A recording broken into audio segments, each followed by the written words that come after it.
In this lesson, we will derive all 6 of our trigonometric functions. So this lesson will be very foundational for all the work that we're going to be doing for our course. To get us started, I want to remind us of the Pythagorean theorem, very famous theorem. Given a right triangle, the sum of the squares of the lengths of the legs is equal to the square of the length of the hypotenuse. Many people know it as a squared plus b squared is equal to c squared. We're going to be using the Pythagorean theorem to derive a very important formula called the distance formula. Now we have this right triangle in the rectangular coordinate system in our plane, and the horizontal side of this right triangle has length x sub 2 minus x sub 1. That's the length of this leg. And the length of this vertical side here is y sub 2 minus y sub 1, basically the difference between the y coordinates. And the question is, what is the distance between point P and point R? What is the distance labeled d? Well, we can use the following. We can use the Pythagorean theorem to say that d squared is equal to this leg squared plus this leg squared. That's what the Pythagorean theorem says. So we have d squared here is equal to this right expression. So solving for d, we can say that d is equal to, now this is the distance formula, d is equal to the square root of the sum of the squares of the difference of the x coordinates and the square of the difference of the y coordinates. Now this is very important that in our plane, the distance between any 2 points in our plane, the distance between any 2 points in the plane can be found using the distance formula. Again, the distance formula says that the distance d here is equal to the square root of the sum of the square of the difference of the x coordinates and the square of the difference of the y coordinates. Now you may want to make sure you remember this formula really well, because we're about to define all of our 6 trig functions and we're going to be using the distance formula to help us do that. Okay, so remember this formula really well. All right, here we go. Now, to define the 6 trig functions, we start with an angle. I'm going to label my angle or name it theta. And notice that this angle theta is in standard position. Now, we talked about this in an earlier lesson, that an angle in standard position means the vertex is at the origin and the initial side lies along the positive x-axis. So it's very important that you understand that this angle is in standard position. That is to say, our six trig functions will be defined by an angle in, or by angles in standard position. Okay, what we're going to do now is we're going to choose any point.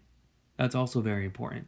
Choose any point, let's call it point P, on the terminal side of our angle theta. Okay, any point we want on the terminal side. I should say any point except for the vertex.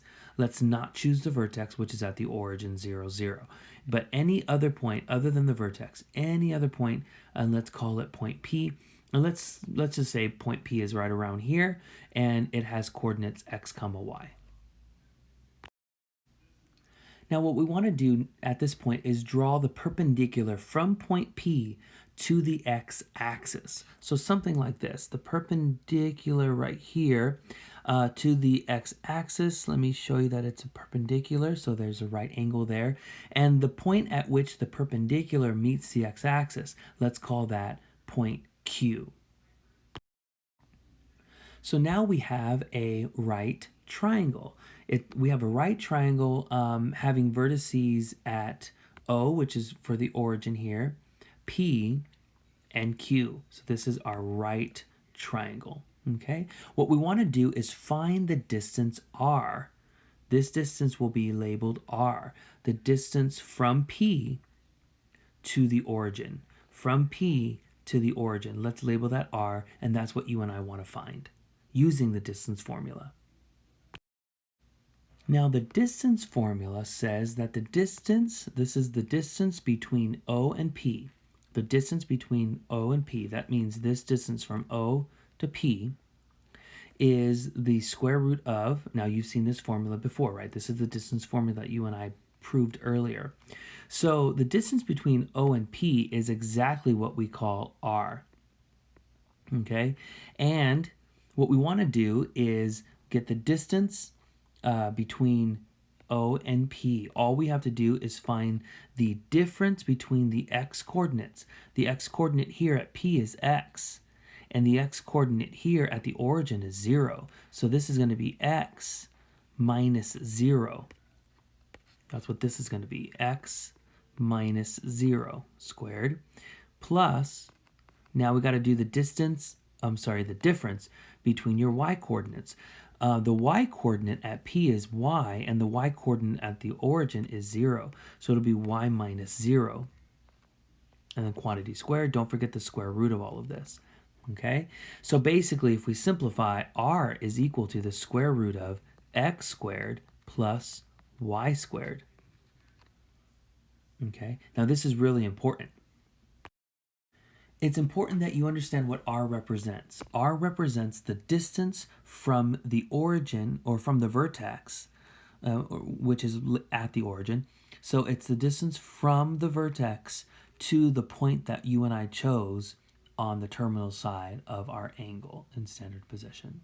Okay, so that's what this represents. Now, let's talk about our 6 trigonometric functions of angle theta. The 6 trigonometric functions of angle theta are the following: sine, cosine, tangent, cotangent, secant, and cosecant. Let me write those down. So here are the 6 trig functions that you and I will be studying in this course, and these are the abbreviations. So we will hardly ever write out the functions entirely. Most of the time we'll be using their abbreviations.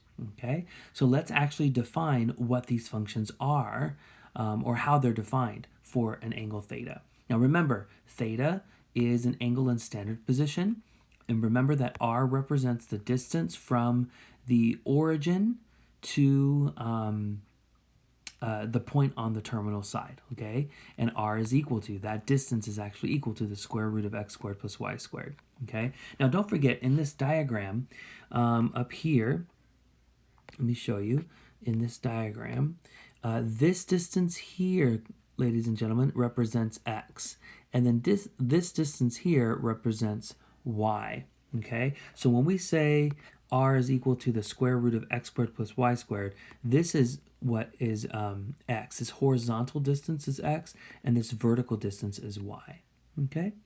All right, let's go to the formal definition for our 6 trig functions. All right, here it is, everybody. This is one of the most important definitions that you and I will write down in our class, and this is a definition for our trigonometric functions, all right? Let x, y be a point other than the origin on the terminal side of an angle theta that's in standard position. The distance from the point to the origin is r, which is equal to the square root of x squared plus y squared. The 6 trigonometric functions of theta are defined as follows. Sine of theta is equal to this ratio, y over r. These are 2 distances. Remember, everybody, y is that vertical distance in our triangle that I showed you earlier.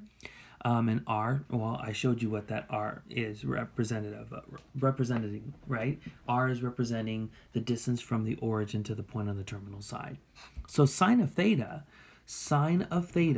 is basically this ratio. Cosine of theta is x over r, tangent of theta, y over x. Here we have to make sure that x is not 0, because if x were 0, then this function tangent would be undefined. Cosecant of theta is r over y. Notice that it's the reciprocal of sine of theta. Cosecant of theta is r over y. Make sure y is not 0 or else cosecant is undefined. Secant of theta is r over x. Please notice that it is the reciprocal of cosine of theta. X must not be 0 or else secant of theta is undefined. Finally, cotangent of theta is equal to x over y. Y must not be 0 or else cotangent of theta is undefined.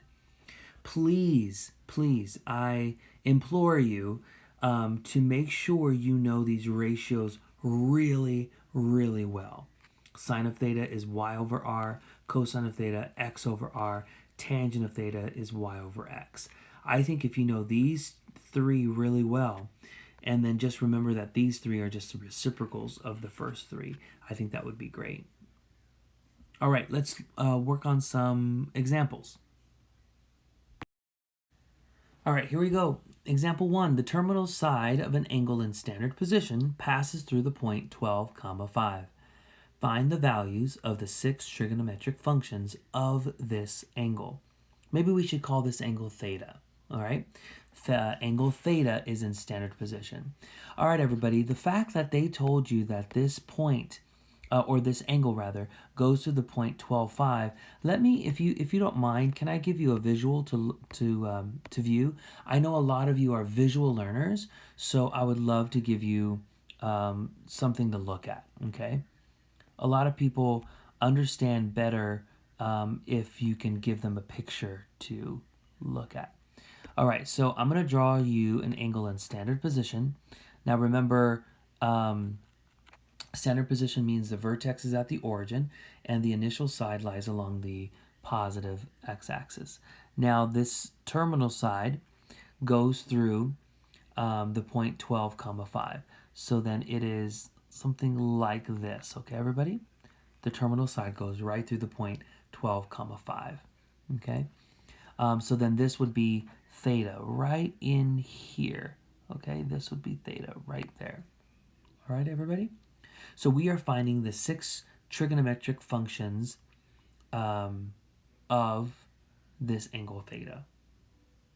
Now, when they give us the point 12, 5, 12, 5, let us not forget that 12 is your x value and then 5 is your y value. Also, don't forget that all of your 6 trig functions, all of them, are defined by ratios between 3 different distances, x, y, and r. We know what x is, it's 12. We know what y is, it's 5. What we do not know at the moment is r, And this would be r right here, everybody. The distance from the origin to this point, 12, 5. Okay? So, in order to find r, we can use this formula, right? R is equal to the square root of x squared plus y squared. Remember that from the definition. So then, in this case, r is equal to the square root of 12 squared plus 5 squared. That is, r is equal to the square root of 144 plus 25. R is equal to the square root of 169. So r is equal to 13. So what I can do is I can take my x value, I can take my y value, and I can take my r value, and I can now say what the 6 trigonometric functions of angle theta are. Let's do it now. All right, here we go. Sine of theta is going to be y over r, so 5 over 13. Cosine of theta is going to be x over r, so 12 over 13. Tangent of theta will be equal to y over x, 5 over 12. Now the next 3 trig functions are reciprocals of what we just wrote down. So if you get these 3 correct, the next 3 should be correct as well. Cosecant of theta is r over y, so it'll be 13 over 5, or just the reciprocal of what we wrote down for sine of theta. Secant of theta will be r over x, 13 over 12. That is to say the reciprocal of cosine of theta. Cotangent of theta, the last one, will be x over y, so it'll be 12/5, basically the reciprocal of tangent of theta. These are the 6 trig functions of this angle theta. Now we're done, but I want to highlight something. When you are writing down your work, make sure, now this is a very common mistake, so hear me clearly, make sure you do not forget to write down your argument. Your argument is theta, right? We learned in our algebra studies that every function must have an argument, right? Like you studied f of x. F is the name of the function, and x is your argument, right? Maybe I should write this down. When you had something like this, f of x. F is the name of the function, x is your argument, right? Or your input. So sine is the name of the function, and theta is your argument. Theta is your input. So be very careful to not write sine is equal to 5/13. No. It's sine of theta is equal to 5/13. This is really important. Make sure you do not have, this is what I see a lot, unfortunately. I see a lot of this, everybody. You see what I just did there? I see this a lot. Cosine is equal to 12/13. Cosine of what? So you have to make sure you say cosine of theta is equal to 12/13. Do not forget the argument, okay? All right, good work. Let's move on to another example. Okay, the terminal side of an angle in standard position passes, sorry about this, it's not passes to the point, it should be passes through the point, typo. Passes through the point 8, -6. Find the values of the 6 trigonometric functions of this angle. Again, let's call this angle theta. We don't have to keep using theta, by the way. You can use alpha, beta, gamma, any other Greek letter that you know, or you can use, letters of our alphabet as well. You can call the angle A or call the angle B or whatever. All right, what I would invite you to do is pause the video right here, please. Pause the lesson, and can you work out this example on your own? This example is very, very similar to the previous problem, okay? Can you do me a favor? When you pause the video, the first thing I would ask you to do is actually draw this angle like I did. Can you draw the angle and then do the work? Go ahead and do that now.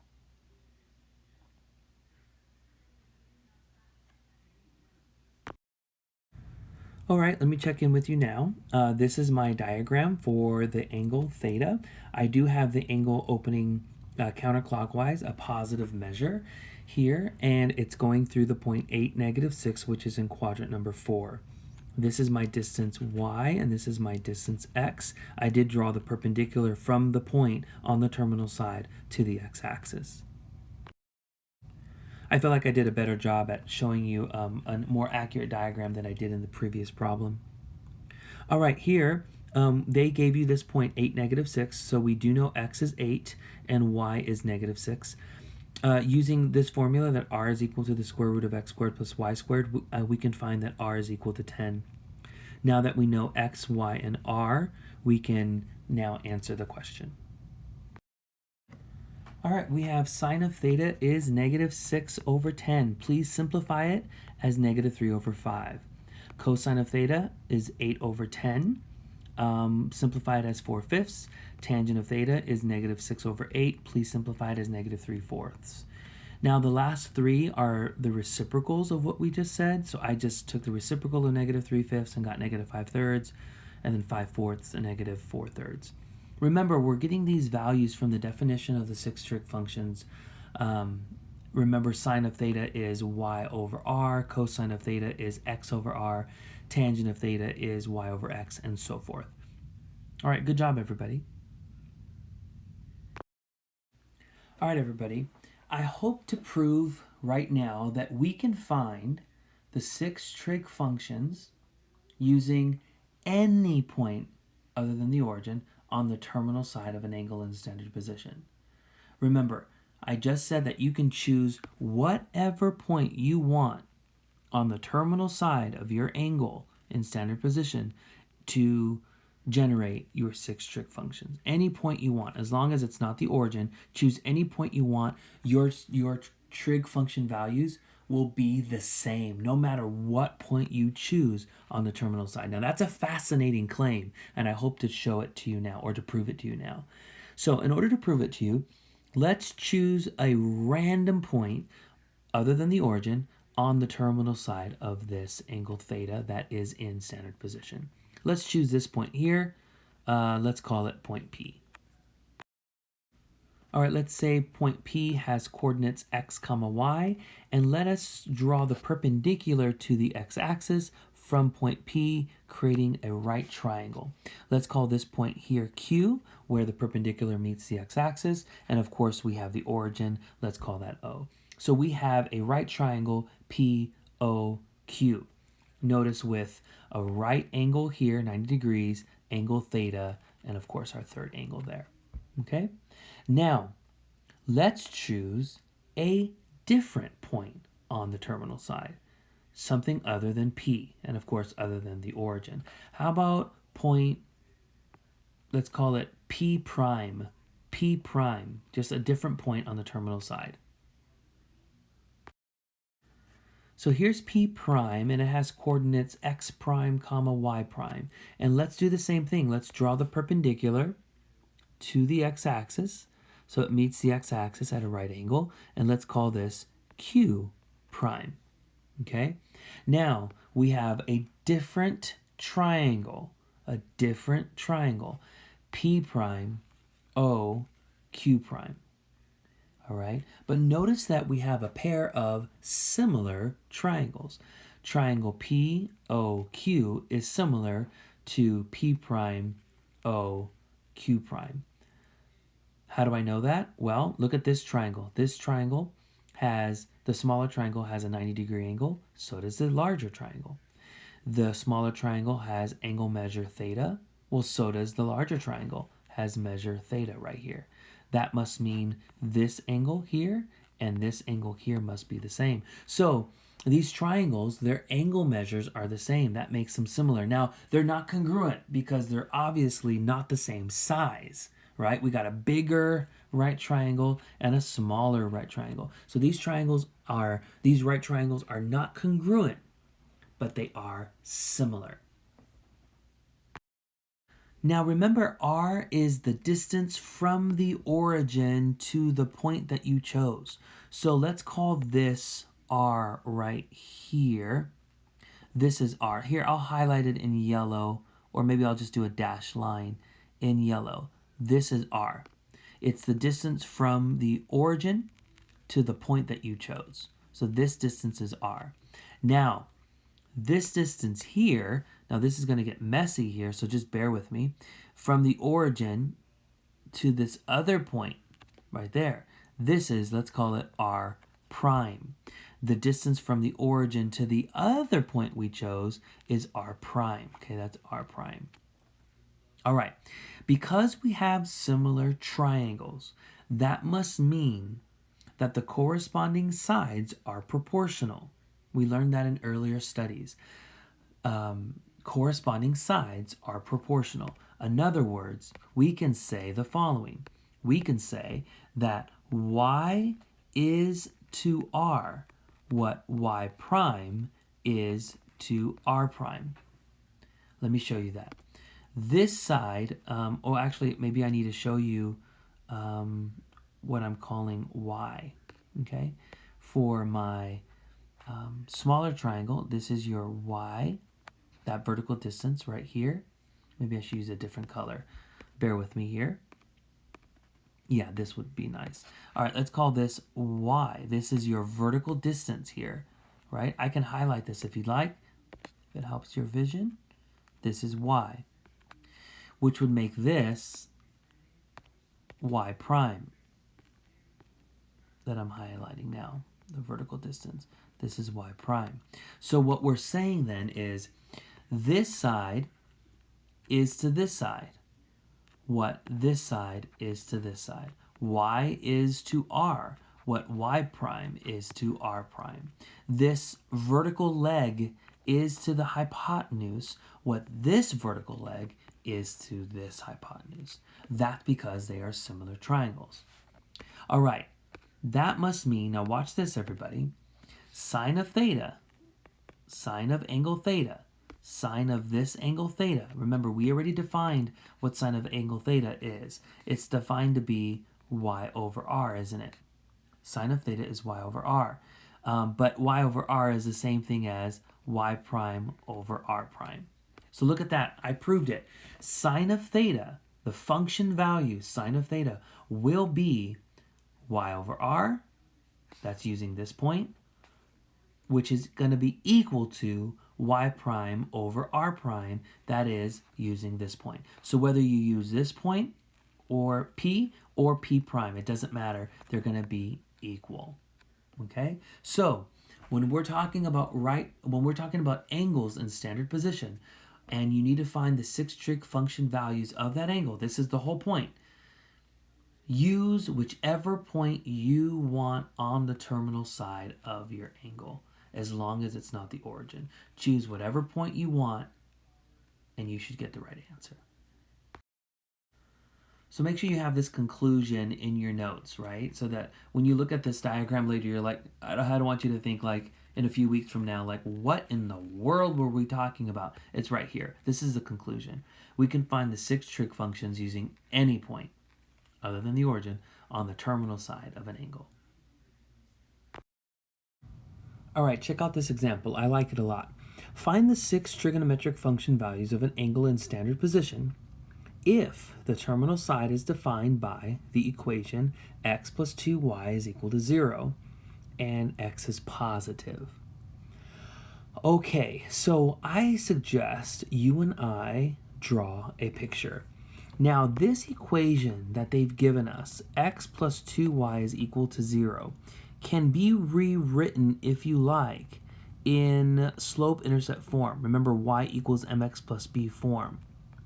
So I am going to rewrite this equation in slope-intercept form. There. So we know that the terminal side will be found by using the slope negative 1/2. So let me show you exactly what that would look like. If this angle is in standard position, that means the vertex is at the origin and the initial side's on the positive x-axis. And the slope is negative 1/2. Now remember, slope is rise over run. Now watch this, please. This is very, very important. I am not allowed to go up 1 and to the left by 2.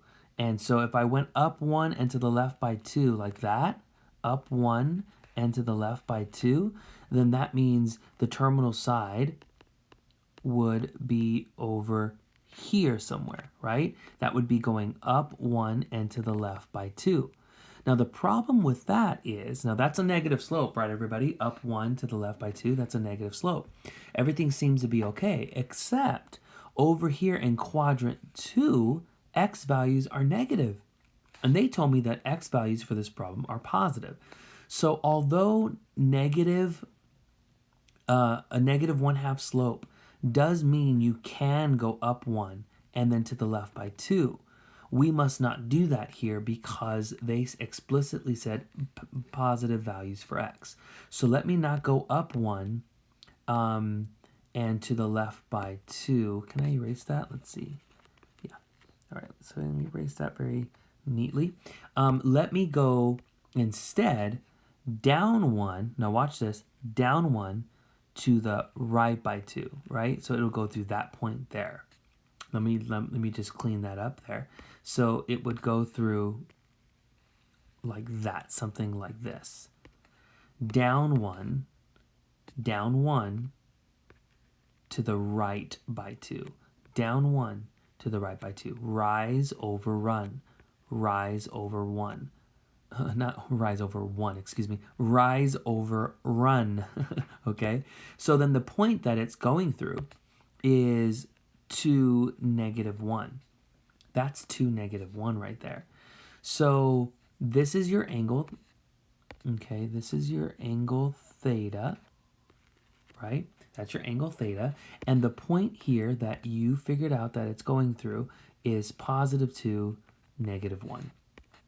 Now that's important because we just figured out that x is positive 2, y is negative 1, and r is unknown. So let's find r. R is the square root of x squared plus y squared. And now we know what x and y are. So this is 2 squared plus negative 1 squared. So then r is equal to the square root of 5. Okay, r is equal to the square root of 5. Now that I know what x, y, and r are, we can now say what the 6 trig function values of this angle is. Okay, all right, let's do it. Let's build all of our answers. All right, so now sine of theta, we're naming our angle theta. Sine of theta is going to be y over r, so it'll be negative 1 over root 5. Now, you always want to make sure your answers are simplified. That includes rationalization. So we do not want a radical in the denominator. So if we rationalize, don't forget the way we would rationalize this, let me create some space here, is by multiplying the numerator and the denominator by the square root of 5. That's basically multiplying by 1. All right, so that would give us a simplified answer, a rationalized answer, as negative root 5 over 5. That would be the final answer for sine of theta.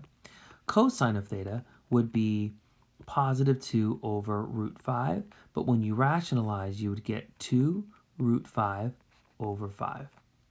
Tangent of theta would be y over x, so to be negative 1/2.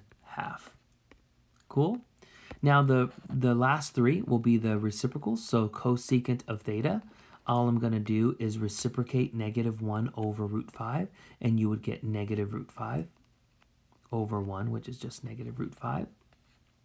Secant of theta will be the reciprocal of 2 over root 5, so it'll be root 5 over 2, and positive. Finally, cotangent of theta will be the reciprocal of negative 1 over 2, so it'll be negative 2.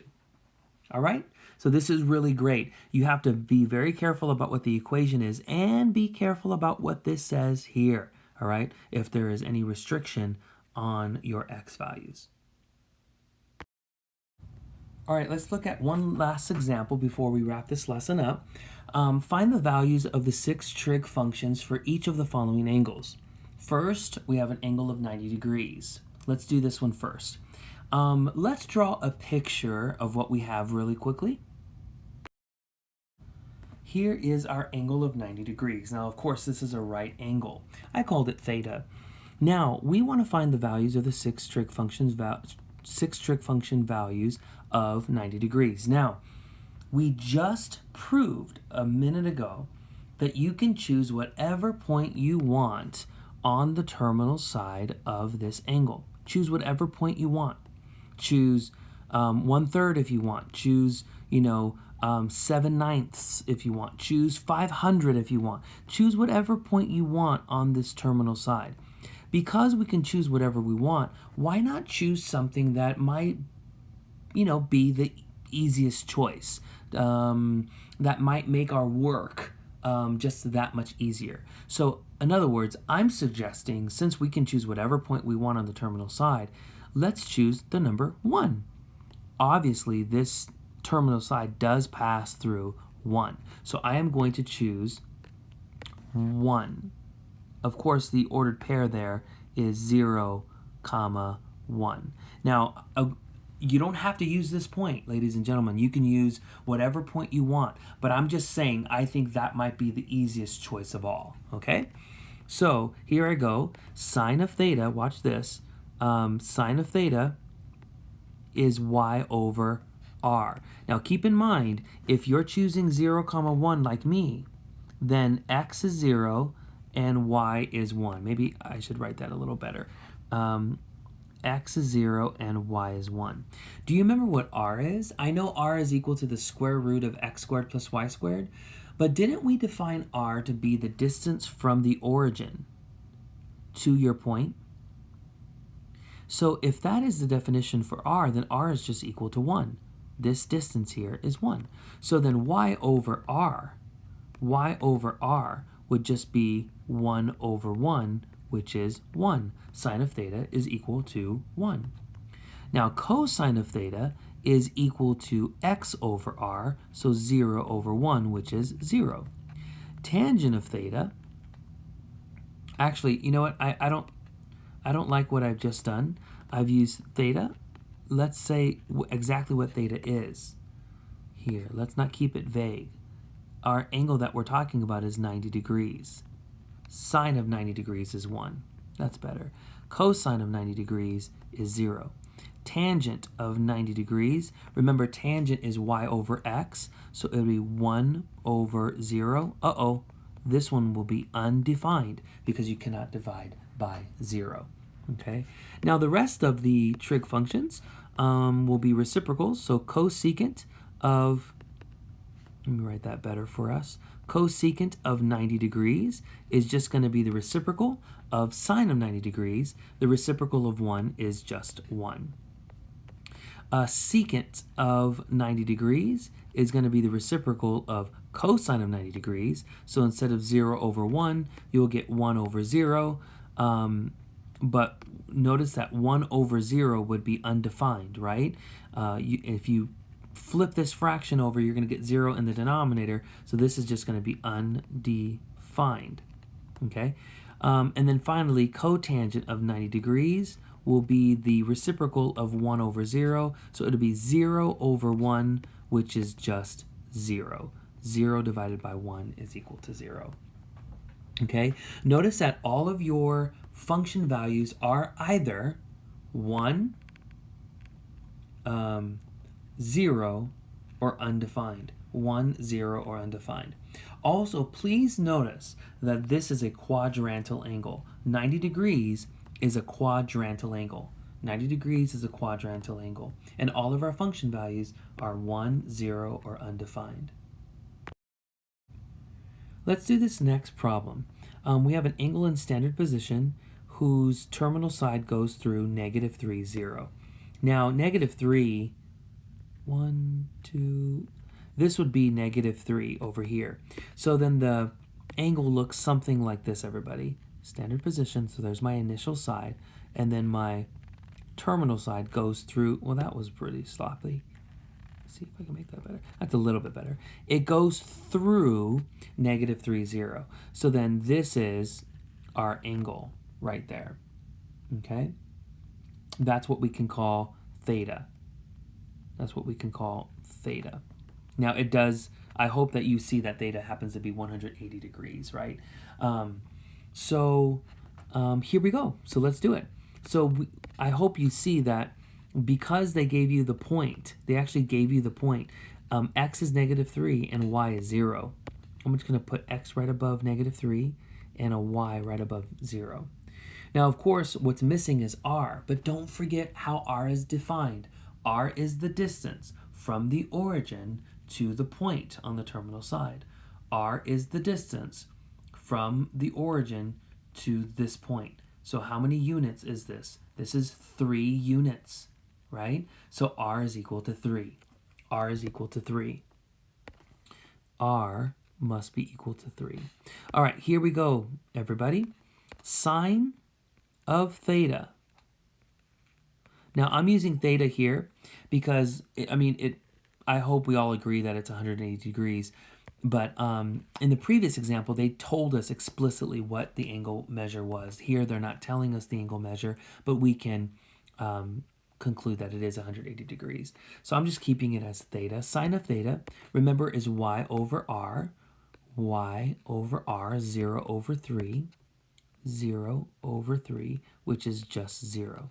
Cosine of theta is defined to be x over r, so it'll be -3 over 3, which is -1. I need to move my screen up a little bit here. Hopefully that gives me enough space. Tangent of theta, let's not forget tangent of theta is y over x. So 0 over negative 3, which is just 0. Now finally, the last three will be reciprocals. So cosecant of theta will be the reciprocal of sine of theta. It'll be 3 over 0, 3 divided by 0, which is undefined. Secant of theta will be the reciprocal of cosine of theta. The reciprocal of negative 1 is still just negative 1. And then finally, cotangent of theta will be the reciprocal of tangent of theta. Remember, it's x over y. Negative 3 over 0, right? So turn this over. Negative 3 divided by 0, that will be undefined. Please notice again that we're talking about a quadrantal angle in this example. The part A is a quadrantal angle, part B is a quadrantal angle, and all of your answers are 0, negative 1, or undefined. I hope you see a pattern here. Whenever we are finding trig functions of quadrantal angles, we're either going to get 1, negative 1, 0, or undefined. Those are your four options for function values of quadrantal angles. Now, I also want you to notice something else. This quadrantal angle has its terminal side on the y-axis. And which functions are undefined? Tangent and secant. Tangent and secant. Whenever a quadrantal angle has its terminal side on the y-axis, tangent and secant will always be undefined. Prove it. Okay, well, tangent and secant, both of them, are defined with x in the denominator. Tangent's defined as y over x.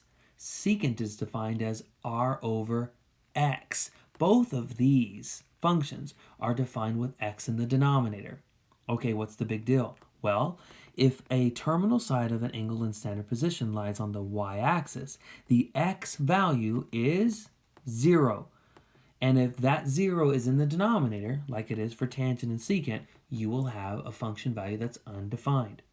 So, all quadrantal angles whose terminal side lies on the y-axis will cause tangent and secant to be undefined.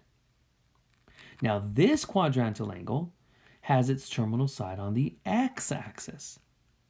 Now, whenever you are on the x-axis, your y value is 0. Look, it's right here. Look at your y value. It's 0. Y is always 0 whenever you're on the x-axis. Which functions are undefined in this case? Cosecant and cotangent. Well, of course they are, because both cosecant and cotangent are defined with y in the denominator. Cosecant is r over y. Cotangent is x over y. Both of these two functions are defined with y in the denominator. And if the quadrantal angle has its terminal side going through the x-axis, or lying on the x-axis, I should say, then that means the y value will be 0, making these two functions undefined. Please add this to your notes. I think this would be really, really helpful.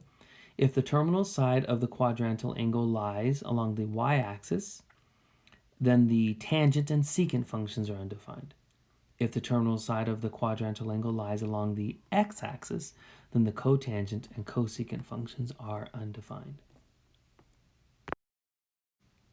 The last thing I'll leave you with is maybe a table of function values for quadrantal angles. These are quadrantal angles: 0 degrees, 90 degrees, 180 degrees, 270 degrees, 360 degrees. Of course, there's many, many more, but these are the main ones. So these are different theta values. And up here we have sine of theta. So for the first row, it'll be sine of 0 degrees, cosine of 0 degrees, tangent of 0 degrees, and so forth. Okay. Now we just figured out all 6 trig function values for 90 degrees. We just did that in an earlier example. We also know that the function value will be undefined The function values for tangent and secant will be undefined if the terminal side lies on the y-axis. The terminal side for 90 degrees lies on the y-axis, and the terminal side for 270 degrees also lies on the y-axis. That means for 90 degrees and for 270 degrees, tangent and secant will be undefined. 0 degrees, 180 degrees, and 360 degrees all have their terminal sides lying on the x-axis. That means for these three angles, these three quadrantal angles, cotangent and cosecant will be undefined. All the other function values will either be 1, 0, or -1. Now, to help you fill this table in, I suggest you take the time to show a picture of what 0 degrees looks like, very similar to how I did it earlier a few minutes ago for 90 degrees. Draw a picture of 180 degrees. Actually, that was the previous example as well. Draw a picture of what an angle in standard position for 270 degrees would look like. And remember that you can choose whatever point on the terminal side that you'd like.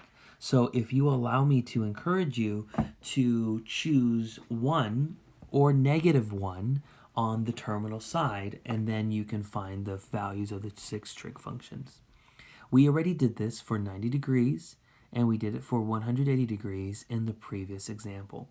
So you can follow that format for 0 degrees, 270, and 360. Hey, by the way, 0 degrees and 360 degrees are coterminal angles, so they're going to have the same function values. So the first row and the last row will be identical. Here is our table with all of the function values filled in. Notice that you have nothing but zeros, ones, -1s, and undefined. Again, if you need help filling in this table, remember that you can always draw a picture of the angle like we did for 90 degrees. Go ahead and choose 1 or -1 on that terminal side and generate your trig function values. All right, remembering that sine of theta is y over r, cosine is x over r, tangent is y over x, and so forth. This table is really, really important. You want to make sure that you have it written down correctly in your notes, and you want to keep it handy for reference. This concludes our lesson. I hope you learned a lot. I hope you took really, really good notes. I'll catch you later.